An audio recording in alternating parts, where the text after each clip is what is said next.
What's going on, guys? I'm back with another 31 Days of Halloween review, and today we're going to be doing the 2013 film, The Purge, the start to a drawn-out, oversaturated franchise.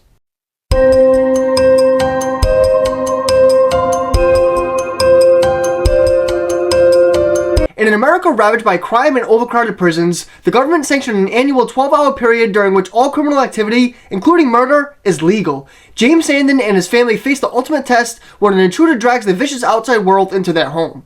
James, Mary, and their two children struggle to survive the night while trying not to turn to the monsters like the ones they're trying to strive to avoid. For me, this one's kind of like a guilty pleasure. It's pretty dull and dry where it doesn't have much life to it, but it serves its purpose as a home invasion film with some alright suspense and kills. The Purge has James DeMonaco's hand all over it. He originated the story, he wrote the film, and he directed it. But he did have some help from a few notable filmmakers like Michael Bay and Jason Blum. So this should be really great, right guys?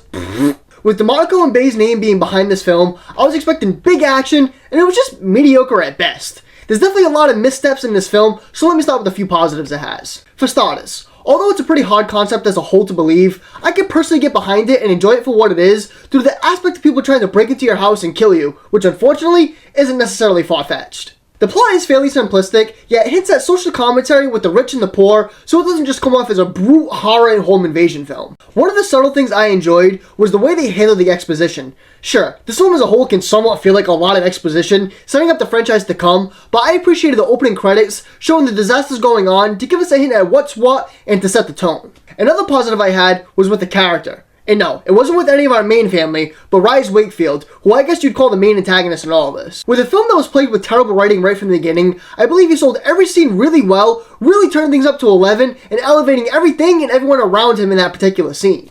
His character comes off very calm, yet extremely unhinged, where he really fulfills that crazy antagonist role. And my last positive is with some of the action. The first half of the film can be a little stale, but once it gets going, it becomes a lot more of a breeze of a time. Sure, the editing could have used a lot of touching up, but I thought for what we got, the action sequences were pretty high octane and entertaining. Now, when it comes to the bunch of negatives, for me, a lot of it falls on the characters, and especially the writing. The screenplay was pretty boring, and really cringy at times as well, leaving the cast up shit's creek without a paddle. I mean, perhaps it was supposed to show how people would interact in a different society, but it just doesn't come off as genuine, and it's just a bit odd, isn't it? I feel the two leads in Ethan Hawke and Lena Headey, I believe that's how you pronounce her name, I apologize if I'm wrong, give it their all, and even sometimes overcook in some scenes. Begging you. I'm really begging you.